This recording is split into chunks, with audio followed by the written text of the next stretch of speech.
पाकिस्तान के ज़खायर की क्या सूरत हाल है। सीनियर सहाफ़ी और बोल न्यूज़ के एंकर पर्सन इमरान रियाज ने अवाम को खबरदार कर दिया। कहा कि पाकिस्तान ने मुत्तहदा अरब अमारात के बैंकों को 1.2 अरब डॉलर्स का कर्ज लौटा दिया, जिसके बाद मुल्की ज़र मुबादला के ज़खायर खतरनाक हद तक गिर गए हैं। अब स्टेट बैंक के पास सिर्फ 4 अरब 50 करोड़ डॉलर्स रह गए हैं, जबकि पाकिस्तान के कमर्शियल बैंकों के ज़खायर को भी मिलाया जाए तो टोटल ज़खायर 10 अरब डॉलर्स बनते हैं, जो इंतहाई कम है। इमरान रियाज ने इम्पोर्टेड हुकूमत पर कड़ी तनकीद करते हुए कहा कि हुकूमत ने डिफॉल्ट के खतरे से निपटने के लिए हुकूमती असासाजात को तेजी से फरोख करने का फैसला किया है। निजकारी के कुछ उसूल और ज़ाब्ते होते हैं जिनके तहत निजकारी की जाती है या असासे फरोख्त किए जाते हैं, लेकिन हुकूमत कीमती असासे औने पौने दामों बेचने पर तुली है। इमरान रियाज ने कहा कि डिफॉल्ट से बचने के लिए 2 पावर प्लांट्स भी कतर की हुकूमत को बराह रास्त फरोख्त करने का मंसूबा तैयार है। जब पावर प्लांट लगाए जा रहे थे तब भी इन लोगों की जेबों में कमीशन जा रहा था और अब भी इम्पोर्टेड टोला इसमें अपना कमीशन जरूर मारेगा। इमरान रियाज ने वजीर खजाना को आड़े हाथों लेते हुए कहा कि पाकिस्तान जब जब नीचे जाता है डार ऊपर जाता है।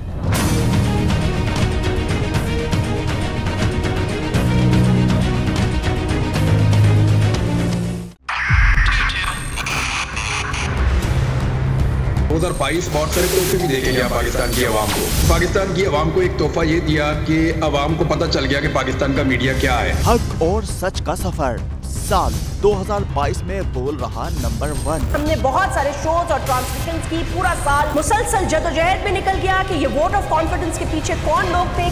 तोड़े रेटिंग के सभी रिकॉर्ड। सोशल मीडिया पर भी सबसे ज्यादा तेजी से 2.4 बिलियन व्यूज का संगे मील अबूर किया।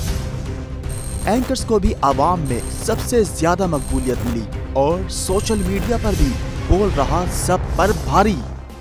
सब्सक्राइब करें और बेल दबाएं ताकि कोई खबर रह न जाए।